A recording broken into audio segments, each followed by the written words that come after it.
Hey guys, welcome back to study medium channel. तो JAC board के class 10 का जो आपका मॉडल सेट आ चुका है टर्म 2 का, उनका मैं सॉल्यूशन लेकर आया हूँ। ये साइंस का सेट 1 है, इसके बाद मैथ्स के आएंगे, फिर सोशल साइंस के हर एक सब्जेक्ट के आएंगे। तो सभी सीरीज को देखना बहुत जरूरी है और पूरा डिस्क्रिप्शन मिलेगा आपको, पूरा सॉल्यूशन किया जाएगा अच्छे लैंग्वेज में। और अगर आप इस तरह से एग्जाम में सॉल्यूशन करोगे तो आपका 100% मार्क्स मिलेगा, एक भी नंबर नहीं कटेगा। ठीक है, तो देखिए इसमें क्या दिया गया।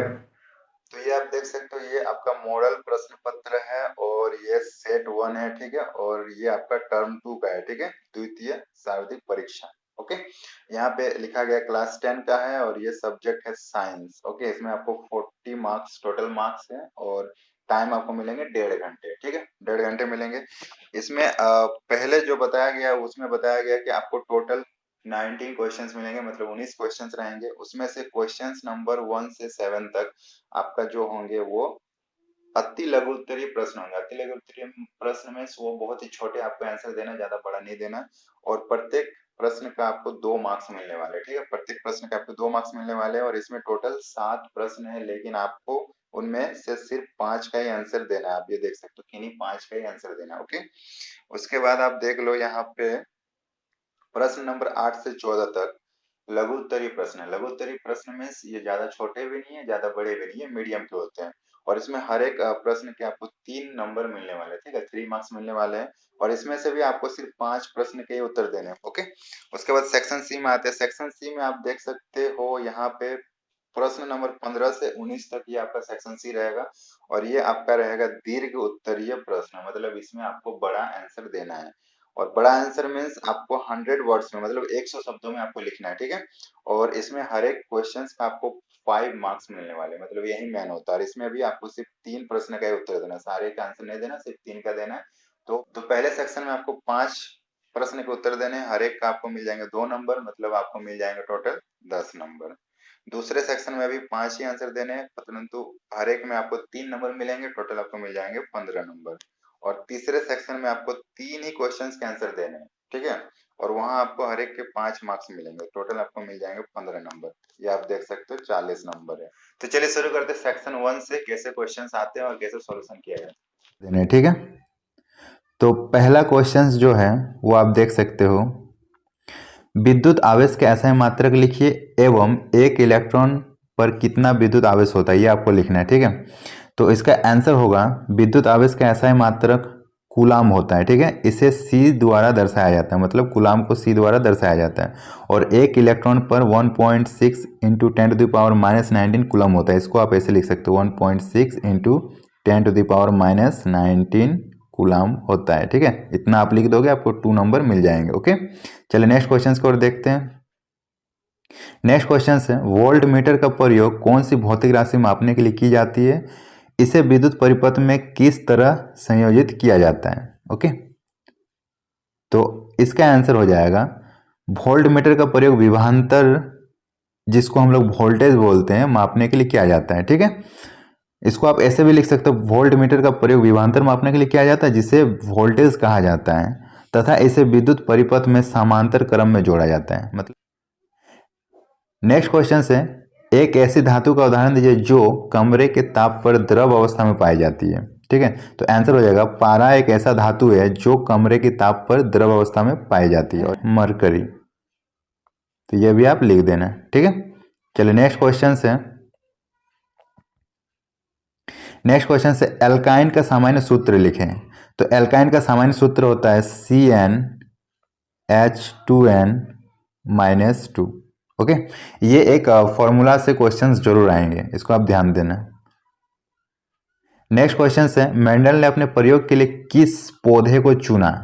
तो इसका उत्तर हो जाएगा मेंडल ने अपने प्रयोग के लिए मटर के पौधे को चुना था। ओके, नेक्स्ट क्वेश्चन से एक जैव निम्नीकरणीय पदार्थ को उदाहरण दीजिए। जैव निम्नीकरणीय पदार्थ मीन्स होता है वैसे पदार्थ जिसका आसानी से विघटन हो जाता है सूक्ष्म जीवों के द्वारा, जो आसानी से मिट्टी में मिल जाए।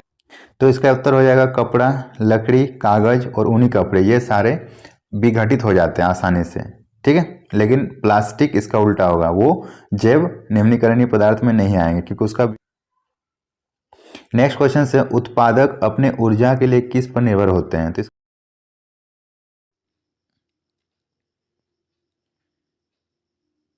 तो इसका उत्तर हो जाएगा, उत्पाद अपनी ऊर्जा प्रकाश संश्लेषण द्वारा प्राप्त करता है और इसके लिए वह सूर्य के प्रकाश, जल और कार्बन डाइऑक्साइड पर निर्भर करता है। ठीक है, तो इतना आप लिख दो, परीक्षा में आपको पूरा मार्क्स मिल जाएगा, एक भी नंबर नहीं कटेगा। चलिए,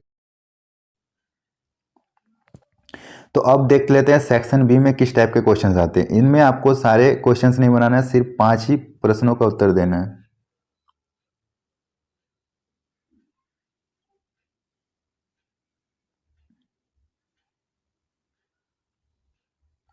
तो अब देखते हैं सेक्शन बी में। ठीक है, इसमें भी आपको सिर्फ 5 ही प्रश्नों के उत्तर देने हैं। तो पहला प्रश्न जो है, 1 एम्पियर की परिभाषा लिखिए तथा किसी परिपथ में धारा की गणना करें यदि 5000 आवेश 10 मिनट से होकर गुजरती है।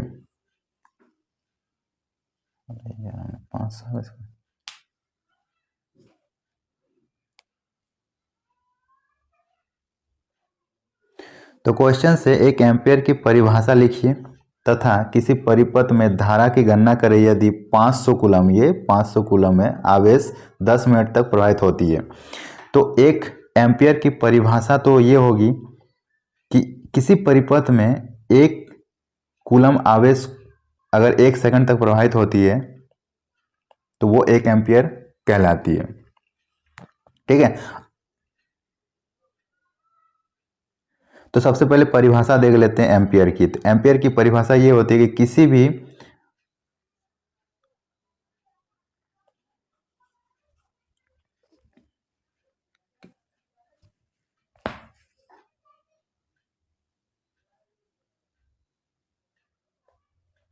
तो सबसे पहले एम्पियर की परिभाषा देख लेते हैं। एम्पियर की परिभाषा होती है किसी भी चालक में 1 कूलम आवेश 1 सेकंड तक प्रवाहित होती है तो उसे 1 एम्पियर कहा जाता है। ये होती परिभाषा। ठीक है, अब आपको मैं सॉल्व करके दिखा देता हूँ। 500 कूलम 10 मिनट में प्रवाहित हो तो कितनी एम्पियर होगी। तो इसके लिए मैं आपको ले चलता हूँ व्हाइट बोर्ड पे।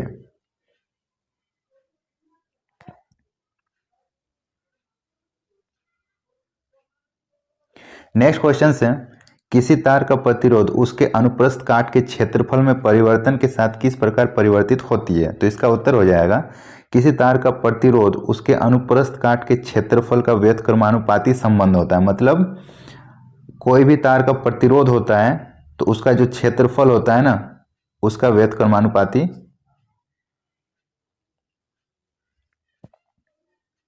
मतलब कोई भी तार का प्रतिरोध होता है उसके अनुप्रस्थ काट के क्षेत्रफल का व्युत्क्रमानुपाती संबंध होता है। ये आप देख सकते हो। ठीक है, नेक्स्ट क्वेश्चन से किसी चालक का प्रतिरोध किन कारकों पर निर्भर करता है। उत्तर होगा, किसी चालक का प्रतिरोध निम्न कारकों पर निर्भर करता है। पहला, चालक की लंबाई, मतलब वो कितनी लंबी है। दूसरा, चालक के अनुप्रस्थ काट के क्षेत्रफल का। और तीसरा, चालक की पदार्थ की प्रकृति का। ठीक है, तो इसको आप लिख सकते हो R is equals to rho L by A. ठीक है, R क्या है, प्रतिरोध है, L क्या है, चालक की लंबाई है, और A क्या है, अनुप्रस्थ काट का क्षेत्रफल है, और रो क्या है, चालक का प्रकृति। ठीक है, चालक के पदार्थ की प्रकृति। तो इस तरह से रिलेशन बनता है। नेक्स्ट प्रश्न है, विद्युत टोस्टरों, विद्युत इस्त्रियों के तापन अवयव शुद्ध धातु के न बनाकर किसी मिश्र धातु के क्यों बनाए जाते हैं। तो इसका उत्तर हो जाएगा, विद्युत टोस्टरों तथा विद्युत इस्त्रियों के तापन अवयव शुद्ध धातु से न बनाकर किसी मिश्र धातु के बनाए जाते हैं। इसका कारण यह है, पहला कारण आप देखोगे, मिश्र धातु का जो प्रतिरोध होता है वो शुद्ध धातु की अपेक्षा अधिक होती है, पहला कारण। दूसरा कारण क्या होगा, इसकी गलनांक शुद्ध धातु की अपेक्षा बहुत अधिक होती है, मतलब गलनांक में भी ये ज़्यादा होती है और इसका जो प्रतिरोध होता है वो भी ज़्यादा होता है। और तीसरा देखोगे, उच्च तापमान पर, मतलब हाई टेम्परेचर में भी ये ऑक्सीकृत नहीं होती, ये सबसे बड़ी इंपॉर्टेंट है, मतलब वो गलती नहीं है। तो इस तरह हम शुद्ध धातु के अलावा मिश्र धातु का प्रयोग करते हैं। ओके, नेक्स्ट क्वेश्चन है, 3 पर्यावरण हितैषी अभ्यास लिखें। हितैषी मीन्स जो पर्यावरण के हित में हो। तो पहला, प्लास्टिक के थैले का इस्तेमाल जितना हो सके कम करें, उसके जगह कपड़े के थैले का इस्तेमाल करें। ये सबसे इम्पोर्टेंट पॉइंट है। ठीक है, ये आप जरूर लिखना एग्जाम में। दूसरा, अपने घर के आसपास जितना भी हो सके पेड़ पौधे लगाएं, मतलब जितने भी आपको खाली जगह दिख रहे हैं वहाँ पे पेड़ पौधे लगाएं, ये भी पर्यावरण के हित में ही होगा। और तीसरा, वाहनों का इस्तेमाल जितना हो सके कम करें। ये तीनों ही पर्यावरण हितैषी अभ्यास है। ओके,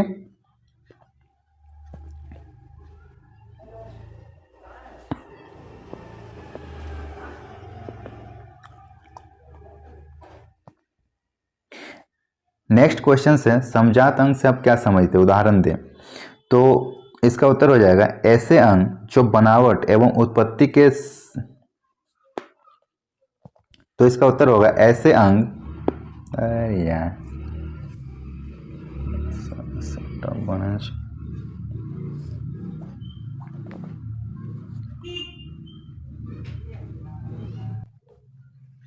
तो इसका उत्तर होगा ऐसे अंग जो बनावट एवं उत्पत्ति में समान होते हैं पर कार्य में भिन्न होते हैं समजात अंग कहलाते हैं। और इसका उदाहरण क्या होगा, पहला उदाहरण मनुष्य का भुजा एवं गाय के अग्रपाद, ये समजात अंग है। दूसरा उदाहरण मेढक के अग्रपाद तथा पक्षी के पंख, ठीक है। और तीसरा क्या हो जाएंगे, पक्षी के पंख तथा घोड़े के अग्रपाद, ये तीनों ही समजात अंग के उदाहरण हैं। ओके, चलिए नेक्स्ट क्वेश्चन से पारितंत्र में अपमार्जकों की भूमिका क्या होती है। अपमार्जक मीन्स क्या होते हैं, जो छोटे छोटे जीव जो किसी भी मृत जीव को अपने पाचन के द्वारा उसको मिट्टी में मिला देते, वही अपमार्जक होते हैं।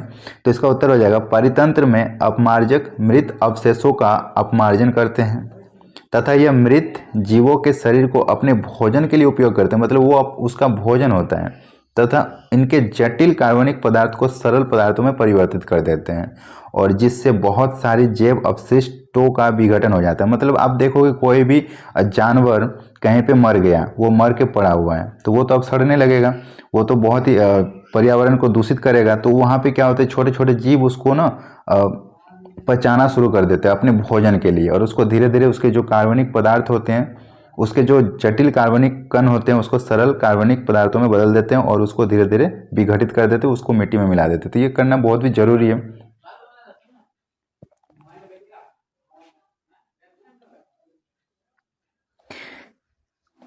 नेक्स्ट क्वेश्चन है समजातीय श्रेणी क्या है, उदाहरण के साथ समझाएं, ठीक है। तो इसका उत्तर हो जाएगा समजातीय श्रेणी यौगिक की ऐसी श्रेणी को कहते हैं जिसे एक सामान्य सूत्र द्वारा दर्शाया जाता है, ठीक है। और ऐसे सामान्य सूत्र में प्राय केवल एक ही प्रकार्यात्मक समूह शामिल होते हैं, जैसे अल्केन। अल्केन एक समजातीय श्रेणी है और इसी के अंदर जिसमें मीथेन, प्रोपेन, एथेन आदि यौगिक आते हैं, ठीक है। तो ये होते हैं समजातीय श्रेणी का उदाहरण।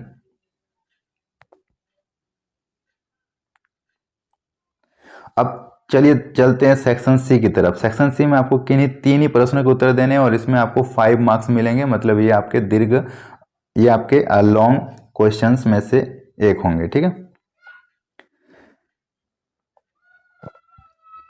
तो पहला क्वेश्चन है श्रेणी क्रम में संयोजित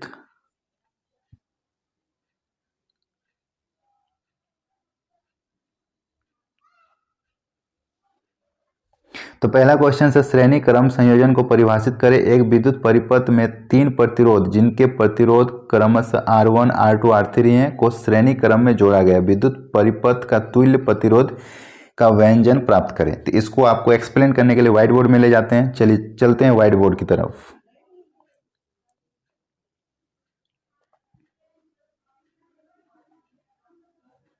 नेक्स्ट क्वेश्चन है धातु तथा अधातु में रासायनिक गुणों के आधार पर अंतर स्पष्ट करें, ठीक है। तो धातु और अधातु में आप डिफरेंसेस देखोगे।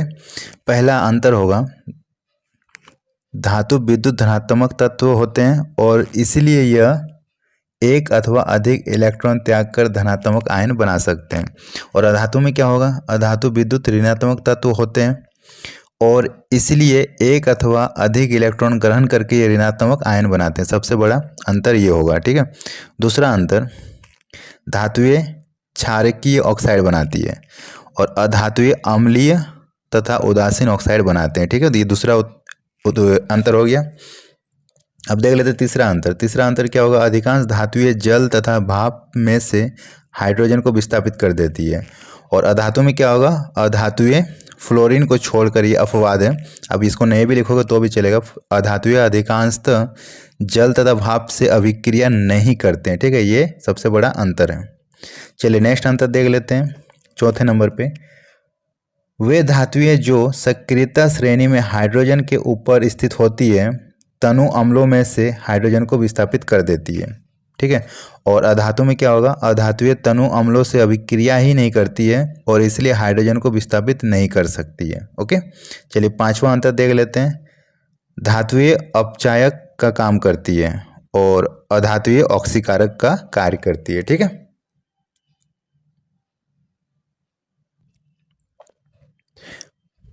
अगला प्रश्न है, पोषी स्तर क्या है? एक आहार श्रृंखला का उदाहरण दीजिए तथा इसमें विभिन्न पोषी स्तर को समझाइए। तो इसका आंसर होगा, किसी खाद्य श्रृंखला के विभिन्न चरणों में उत्पादक एवं उपभोक्ता का स्थान ग्रहण करने वाले जीवों को एक निश्चित स्थान प्रदान होता है जिसे पोषी स्तर कहा जाता है, ठीक है। एग्जाम्पल के लिए घास, हिरन, शेर। ओके, इसमें देखो घास क्या है, उत्पादक है जो प्रथम स्तर में आते हैं, और हिरन क्या है, ये प्रथम उपभोक्ता है जो घास को खाते हैं, जो द्वितीय स्तर में आते हैं। और तीसरा क्या है, शेर। शेर जो होते हैं वो उपभोक्ता होते हैं जो तृतीय स्तर में आते हैं।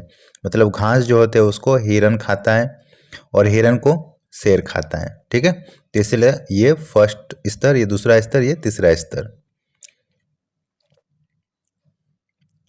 नेक्स्ट क्वेश्चन से प्रभावी लक्षण से आप क्या समझते हैं?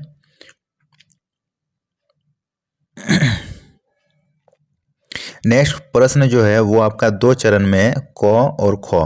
क में है प्रभावी लक्षण से आप क्या समझते हैं, और ख में है मेंडल के प्रयोग द्वारा कैसे पता चला कि लक्षण प्रभावी तथा अप्रभावी होते हैं, समझाइए।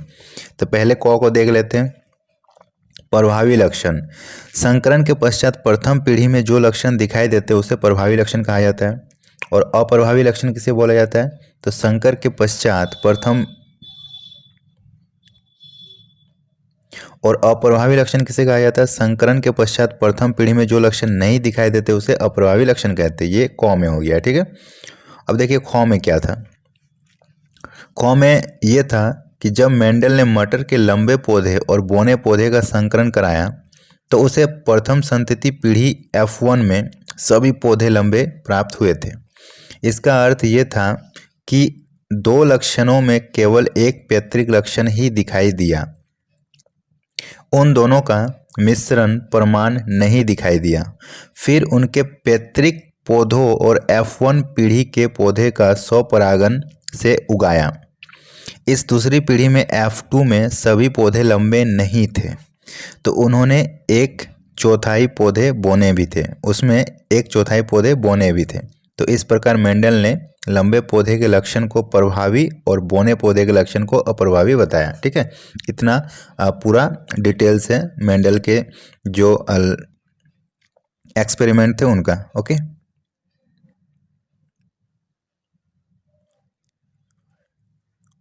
अब देखते हैं सेक्शन बी में, ठीक है। इसमें भी आपको सिर्फ 5 ही प्रश्नों के उत्तर देने। तो पहला, एम्पीयर की परिभाषा लिखिए तथा किसी परिपथ में धारा की गणना करें यदि 500 कूलम, ये 500 कूलम है, आवेश 10 मिनट तक प्रवाहित होती है तो एक एम्पीयर की सबसे पहले एम्पीयर की परिभाषा देख लेते हैं। एम्पीयर की परिभाषा होती है किसी भी चालक में 1 कूलम आवेश 1 सेकेंड तक प्रवाहित होती है तो उसे 1 एम्पीयर कहा जाता है। ये होती परिभाषा, ठीक है।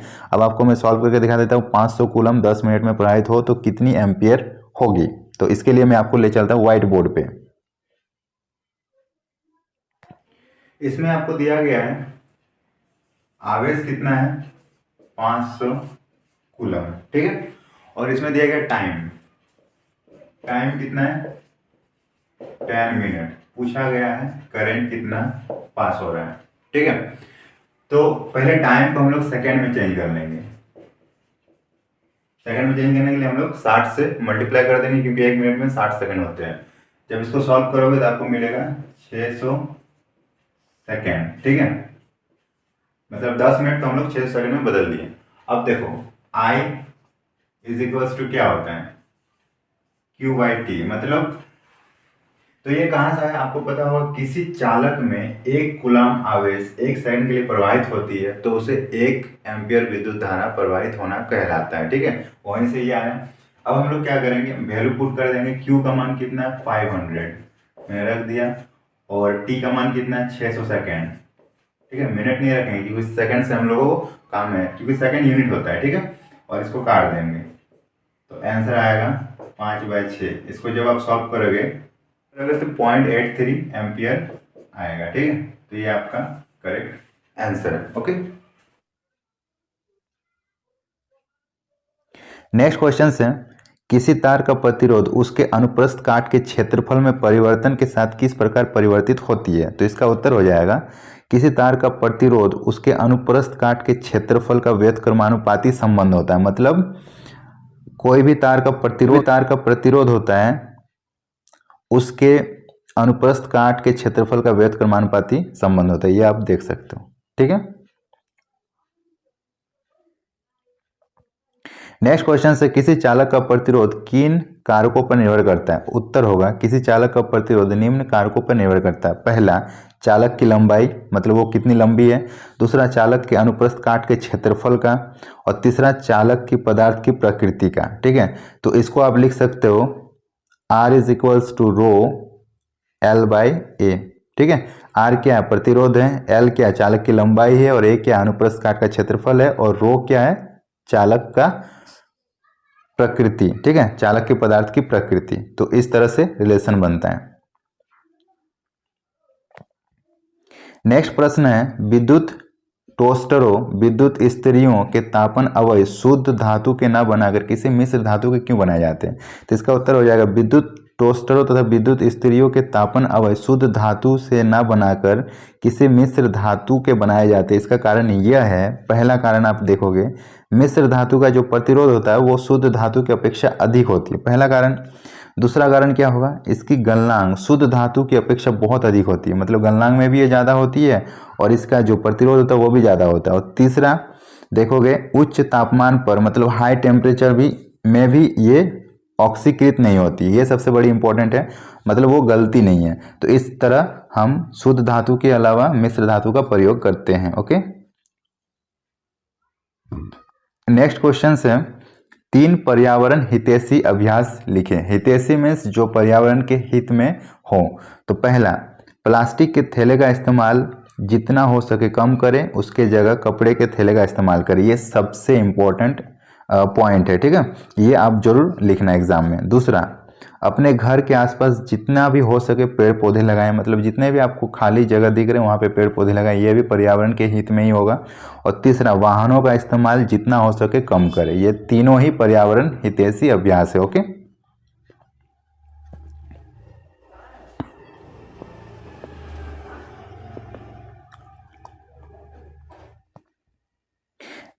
नेक्स्ट क्वेश्चन है, समजात अंक से आप क्या समझते हैं, उदाहरण दें।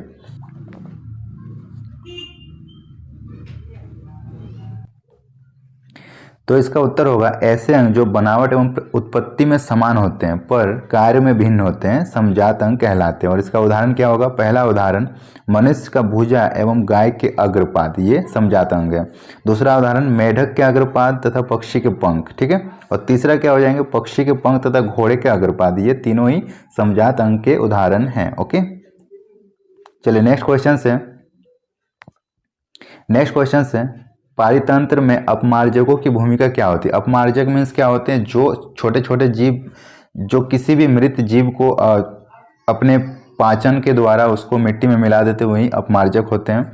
तो इसका उत्तर हो जाएगा, पारितंत्र में अपमार्जक मृत अवशेषों का अपमार्जन करते हैं तथा यह मृत जीवों के शरीर को अपने भोजन के लिए उपयोग करते हैं, मतलब वो उसका भोजन होता है, तथा इनके जटिल कार्बनिक पदार्थ को सरल पदार्थों में परिवर्तित कर देते हैं, और जिससे बहुत सारी जैव अपशिष्टों का विघटन हो जाता है। मतलब आप देखोगे कोई भी जानवर कहीं पे मर गया, वो मर के पड़ा हुआ है, तो वो तो अब सड़ने लगेगा, वो तो बहुत ही पर्यावरण को दूषित करेगा। तो वहाँ पे क्या होता है, छोटे छोटे जीव उसको ना पचाना शुरू कर देते हैं अपने भोजन के लिए, और उसको धीरे धीरे उसके जो कार्बनिक पदार्थ होते हैं, उसके जो जटिल कार्बनिक कण होते हैं, उसको सरल कार्बनिक पदार्थों में बदल देते हैं और उसको धीरे धीरे विघटित कर देते हैं, उसको मिट्टी में मिला देते हैं। तो ये करना बहुत भी जरूरी है।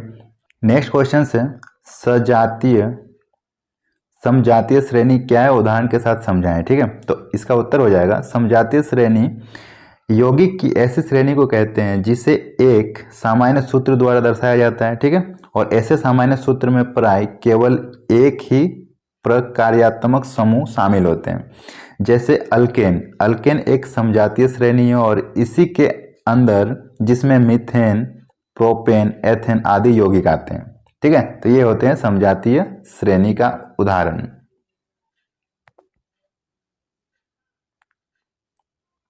अब चलिए चलते हैं सेक्शन सी की तरफ। सेक्शन सी में आपको किन्हीं तीन ही प्रश्नों के उत्तर देने हैं और इसमें आपको 5 मार्क्स मिलेंगे, मतलब ये। तो पहला क्वेश्चन है श्रेणी क्रम संयोजन को परिभाषित करें। एक विद्युत परिपथ में 3 प्रतिरोध जिनके प्रतिरोध क्रमशः R1, R2, R3 हैं को श्रेणी क्रम में जोड़ा गया। विद्युत परिपथ का तुल्य प्रतिरोध का व्यंजन प्राप्त करें। तो इसको आपको एक्सप्लेन करने के लिए व्हाइट बोर्ड में ले जाते हैं। चलिए चलते हैं व्हाइट बोर्ड की तरफ। तो आप देख सकते हो मैंने एक सर्किट बना लिया है जिसमें रेजिस्टेंस R1, R2, R3 तीन रेजिस्टेंस है, तीन प्रतिरोध। ठीक है, और उसके पैरेलली V1, V2, V3 तीन विभवांतर मतलब वोल्ट मीटर है, वो आप देख सकते हो मैंने यहाँ पे लिख दिया। ठीक है, और अब क्या है इसमें एक I पार हो रही है धारा, ये आप देख सकते हो, और एक वोल्ट मीटर लगी हुई है।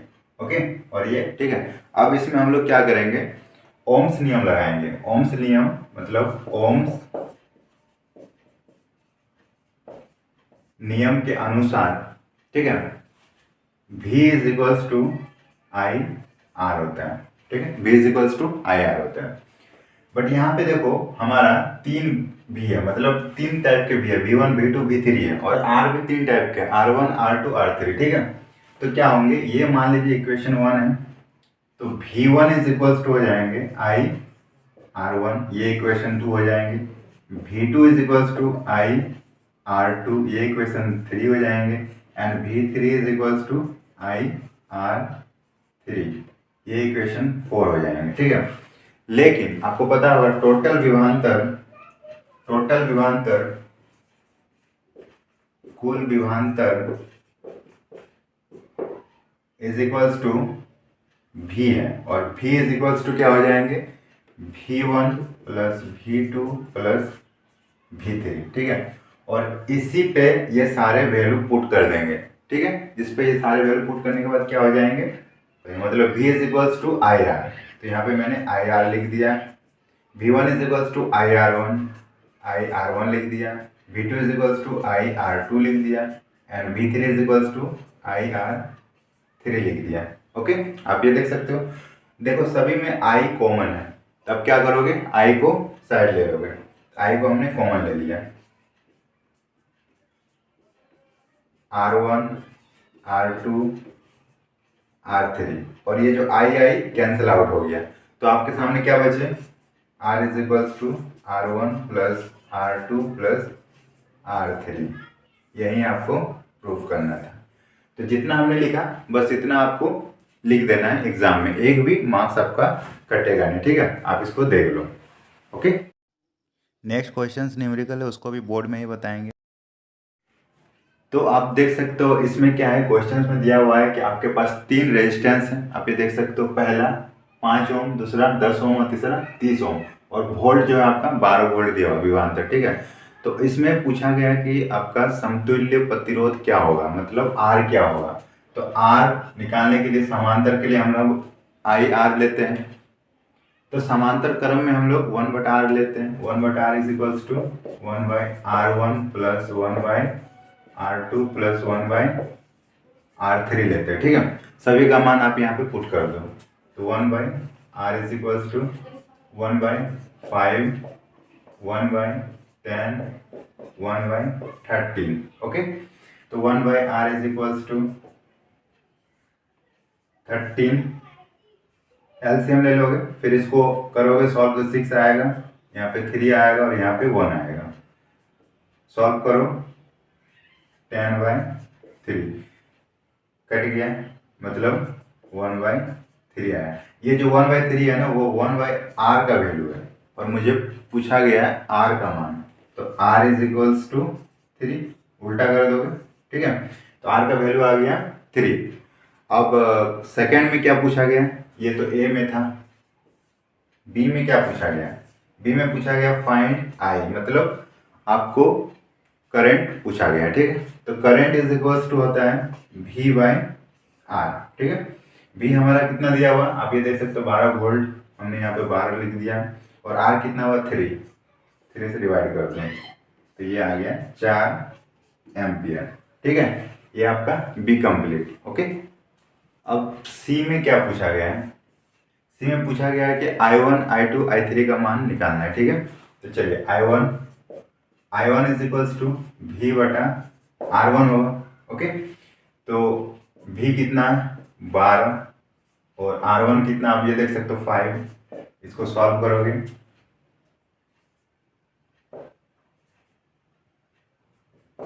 ठीक है, ये आपका आ गया I1, okay. I2 is equals to V by R2, V कितना है 12 है, R2 कितना है 10 है, इसका मान हो जाएगा 1.2 एम्पियर, ठीक है। और तीसरा में I3 is equals to V by R3, V कितना है 12, R3 कितना है 30, इसका मान कितना हो जाएगा 0.4 एम्पियर, ठीक है। बहुत ही सिंपल हो जाएगा।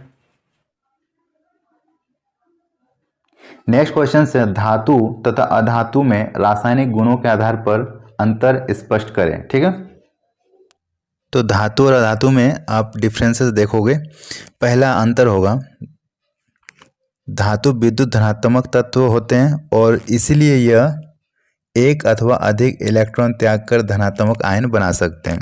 और अधातु में क्या होगा, अधातु विद्युत ऋणात्मक तत्व होते हैं और इसलिए एक अथवा अधिक इलेक्ट्रॉन ग्रहण करके ये ऋणात्मक आयन बनाते हैं। सबसे बड़ा अंतर ये होगा, ठीक है। दूसरा अंतर, धातुएं क्षारकीय ऑक्साइड बनाती है और अधातुएं अम्लीय तथा उदासीन ऑक्साइड बनाते हैं, ठीक है। तो ये दूसरा अंतर हो गया।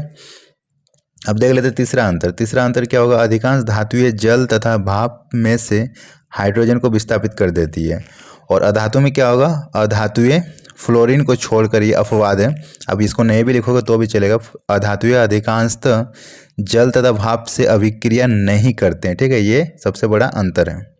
चलिए नेक्स्ट अंतर देख लेते हैं चौथे नंबर पे।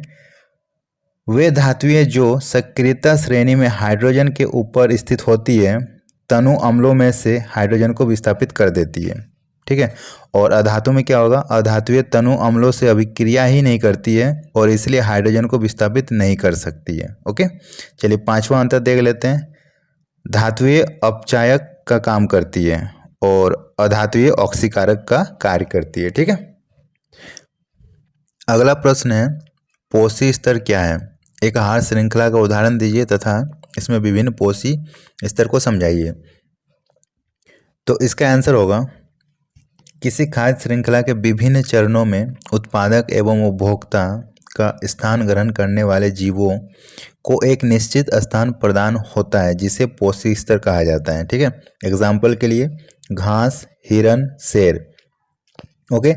इसमें देखो घास क्या है, उत्पादक है जो प्रथम स्तर में आते हैं, और हिरन क्या है, ये प्रथम उपभोक्ता है जो घास को खाते हैं, जो द्वितीय स्तर में आते हैं। और तीसरा क्या है, शेर, शेर जो होते हैं वो उपभोक्ता होते हैं जो तृतीय स्तर में आते हैं। मतलब घास जो होते हैं उसको हिरन खाता है और हिरन को शेर खाता है, ठीक है। तो इसलिए ये फर्स्ट स्तर, ये दूसरा स्तर, ये तीसरा स्तर। नेक्स्ट प्रश्न जो है वो आपका दो चरण में है, क और ख। क में है प्रभावी लक्षण से आप क्या समझते हैं, और ख में है मेंडल के प्रयोग द्वारा कैसे पता चला कि लक्षण प्रभावी तथा अप्रभावी होते हैं, समझाइए। तो पहले क को देख लेते हैं। प्रभावी लक्षण, संकरण के पश्चात प्रथम पीढ़ी में जो लक्षण दिखाई देते हैं उसे प्रभावी लक्षण कहा जाता है। और अप्रभावी लक्षण किसे कहा जाता है, संकरण के पश्चात प्रथम पीढ़ी में जो लक्षण नहीं दिखाई देते उसे अप्रभावी लक्षण कहते हैं। ये क में हो गया, ठीक है। अब देखिए ख में क्या था। ख में ये था कि जब मेंडल ने मटर के लंबे पौधे और बौने पौधे का संकरण कराया तो उसे प्रथम संतति पीढ़ी F1 में सभी पौधे लंबे प्राप्त हुए थे। इसका अर्थ ये था कि दो लक्षणों में केवल एक पैतृक लक्षण ही दिखाई दिया। उन दोनों का मिश्रण प्रमाण नहीं दिखाई दिया। फिर उनके पैतृक पौधों और F1 पीढ़ी के पौधे का स्वपरागण से उगाया। इस दूसरी पीढ़ी में F2 में सभी पौधे लंबे नहीं थे, तो उन्होंने एक चौथाई पौधे बोने भी थे, उसमें एक चौथाई पौधे बोने भी थे। तो इस प्रकार मेंडल ने लंबे पौधे के लक्षण को प्रभावी और बोने पौधे के लक्षण को अप्रभावी बताया। ठीक है, तो आगे के सेट का भी सॉल्यूशन चाहिए तो चैनल को सब्सक्राइब कर दीजिए, अपने सारे फ्रेंड को शेयर कर दीजिए और वीडियो को लाइक कर दीजिए। ठीक है, तब आपको सारे सब्जेक्ट और सारे सेट के सॉल्यूशन मिल जाएगा। तो हम लोग मिलते हैं नेक्स्ट वीडियो में, तब तक के लिए tata bye bye, take care.